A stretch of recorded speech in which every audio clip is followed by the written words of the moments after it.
திமுகவை கை கழுவிய காங்கிரஸ், தாவேகா கூட்டணியும் 3 கணக்குகளும். தமிழக சட்டப்பேரவையில பெரும்பான்மைக்கான மேஜிக் எண் 118 எட்டுவதற்காக தாவேகாவோட காங்கிரஸ் கட்சி கைகோர்த்திருக்கு.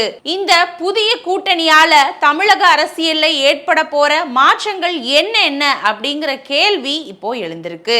சமீபத்துல நடந்து முடிஞ்ச தமிழக சட்டப்பேரவை தேர்தல்ல ஆளும் கட்சியா இருந்த திமுகவுக்கும் எதிர்கட்சியா இருந்த அதிமுகவுக்கும் ஷாக் கொடுத்து தாவேகா 108 இடங்கள்ல வென்று தனி பெரும் கட்சியாக உருவெடுத்திருக்கு.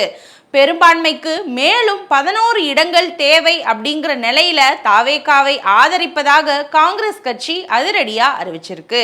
தாவேகாவை ஆதரிப்பது குறித்து காங்கிரஸ் வெளியிட்டு இருக்கிற அறிக்கையில எந்த ஒரு வகுப்புவாத சக்தியையும் இந்த கூட்டணியில சேர்க்காம தாவேகா விலகி வைப்பதை அடிப்படையாக கொண்டுதான் எங்களோட ஆதரவு வழங்கப்படுது.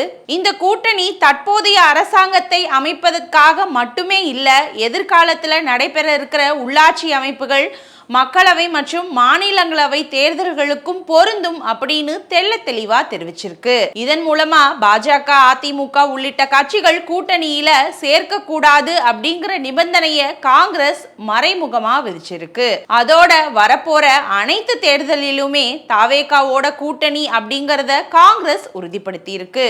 இதன் மூலமா திமுக கூட்டணியில இருந்த பெரிய கட்சியான காங்கிரஸ் அந்த கூட்டணியிலிருந்து முதல் ஆளா வெளியேறி இருக்கு. தாவேகாவுக்கு காங்கிரஸ் ஆதரவளிச்சிருக்கிற நிலையில தேமுதிக மற்றும் IUML கட்சிகள் விஜய்க்கு ஆதரவளிக்க போவதில்லை அப்படிங்கிற சூழல் இப்போ நிலவுது. ஆனாலும் 2 எம்பிக்களை வச்சு விசிக, மார்க்சிஸ்ட் கம்யூனிஸ்ட், இந்திய கம்யூனிஸ்ட் ஆகிய கட்சிகள் விஜயை ஆதரிக்க மாட்டோம் அப்படின்னு இப்போ வரைக்கும் வெளிப்படையா சொல்லல. அதே வேளையில காங்கிரஸ், இடதுசாரிகள், விடுதலை சிறுத்தைகள் ஆகியவற்றின் ஆதரவை விஜய் தலைமையிலான தாவேகா கேட்டிருக்கு. விசிக தலைவர் திருமாவளவனுக்கும் ஆதரவு கேட்டு கடிதமும் வந்திருக்கு. இதுவரைக்கும் தாவேகா மதசார்பற்ற கட்சிகளோட ஆதரவோட ஆட்சி அமைக்க உறுதியா இருக்குது.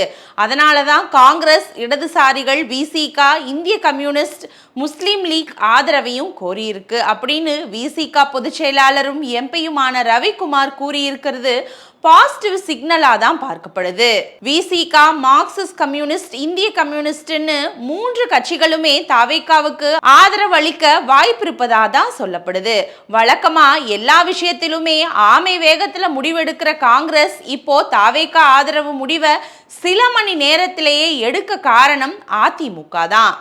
ஏன்னா தாவேகா தரப்புல ஒரு பக்கம் அதிமுகவுடனும் பேச்சுவார்த்தை நடந்து வருவதா சொல்லப்பட்டது.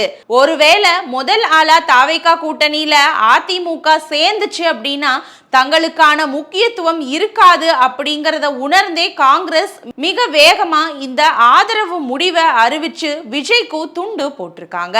தாவேகாவுக்கு ஆதரவு கொடுக்கிறதுக்கு பின்னால காங்கிரசுக்கு 3 முக்கிய காரணங்கள் இருக்குது. 1967க்கு அப்புறமா தமிழகத்துல காங்கிரஸ் கட்சி அமைச்சர் பதவியை வகிக்கவே இல்லை. அதனால இப்போ தாவேகா அரசுல அங்கம் வகிச்சு கட்சிக்கு புது ரத்தத்தை பாய்ச்சலாம் அப்படிங்கிறது முதல் கணக்கு. திமுக கூட்டணியில இருந்த வரைக்கும் அந்த கட்சியோட மூத்த தலைவர்கள் தங்களை மேடையில் வைத்துக்கொண்டே எள்ளி நகையாடினார்கள் அப்படிங்கிற வருத்தம் காங்கிரஸ் நிர்வாகிகளுக்கு இருக்குது. புதியவர்களான தாவேகாவினர் தங்களுக்கு உரிய மரியாதையை கொடுப்பாங்க அப்படின்னு காங்கிரஸ் நம்புது. அதுக்கப்புறம் வரப்போற உள்ளாட்சி தேர்தலிலுமே தாவேகா கூட்டணியில உரிய இடங்களை பெற்று வெற்றி அடைஞ்சு காங்கிரஸ் கட்சியை வளர்க்கலாம் அப்படிங்கிற 2வது கணக்கும் இருக்குது.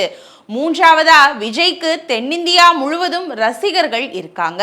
இதனால நம்ம தமிழகத்துல விஜய்க்கு ஆதரவு கொடுத்தோம் அப்படின்னா புதுச்சேரி, கேரளா, கர்நாடகா, ஆந்திரா, தெலுங்கானாவிலையும் தங்களோட கட்சிக்கு விஜயோட கரிஷ்மா கை கொடுக்கும் அப்படின்னு காங்கிரஸ் 3வது கணக்கையும் வச்சிருக்கு. நடந்து முடிஞ்ச சட்டப்பேரவை தேர்தல்ல விஜயோடு கூட்டணி சேர்ந்திருந்தா தமிழகத்துல அதிக வாக்குகளையும் கைப்பற்றி இருப்போம், புதுச்சேரியிலையும் ஆட்சியை பிடிச்சிருப்போம் அப்படின்னு காங்கிரஸ் முக்கிய தலைவர் பிரவீன் சக்கரவர்த்தி சொல்லியிருக்காரு.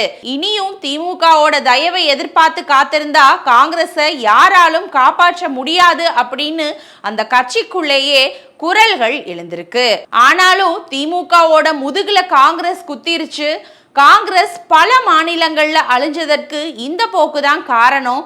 அவங்க தங்களோட கட்சியை முடிவுக்கு கொண்டு வர்ற காரியத்தை செஞ்சுக்கிட்டு இருக்காங்க அப்படின்னு திமுக செய்தி தொடர்பாளர் TKS இளங்கோவன் காட்டமா விமர்சிச்சிருக்காங்க. எப்படி பார்த்தாலும் தாவேகாவோட கூட்டணி சேர்ற முடிவு காங்கிரசுக்கு லாபத்தையே கொடுக்கும். அமைச்சர் பதவி, வாரிய தலைவர் பதவி மட்டுமில்லாம எதிர்காலத்துல உள்ளாட்சி மக்களவை தேர்தலையுமே தாவேகாவோட கைகோர்த்து கணிசமான வெற்றியை காங்கிரஸ் பெறலாம். இருந்தாலும் பெரும்பான்மைக்கு தேவையான இன்னும் 6 இடங்களை பெற எந்தெந்த கட்சிகளை தாவேகா சேர்க்க போகுது அப்படிங்கிறது இந்த கூட்டணியில எதிர்கால திசையை துல்லியமா தீர்மானிக்கும்.